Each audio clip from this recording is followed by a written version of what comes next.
কোনো জ্যোতিষীকে হাত দেখিয়েছেন এই জাতিকা, সেখানে ওনাকে বলা হয়েছে যে আয়ুরেখা কম, আপনি তাড়াতাড়ি মরে যাবেন। এই কথা বলাতে তিনি ভয় পেয়ে গেছেন এবং খুব চিন্তিত আছেন। সত্যিই কি ওনার এই তাড়াতাড়ি মৃত্যু হবে? এই কথাটা কখনোই সত্যি নয়। আয়ুরেখা এত ছোট হওয়া সত্ত্বেও, আমি ২৬ বছর পেশাতে কাজ করছি, বহু লোকের হাত বিচার করেছি যাদের আয়ুরেখা এতটুকু, অথচ তাদের ৯০ বছর, কারো ৮৫ বছর, কারো ১০২ বছর, কারো ৮০ বছর আয়ু দেখেছি। এবং একটা নয়, একাধিক লোকের দেখেছি, মানে শয়ে শয়ে মানুষের দেখেছি। তাই এই আয়ুরেখা কম থাকলে তাড়াতাড়ি মরে যায় এই কথাটা একেবারে সত্যি নয়।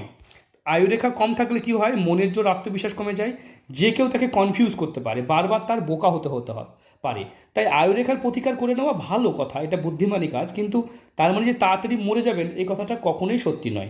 তাই এরকম যারা ভয় পাচ্ছেন তারা কখনোই ভয় পাবেন না, কোনো ভালো জ্যোতিষী দেখাবেন, তাহলে সঠিক উত্তর পাবেন।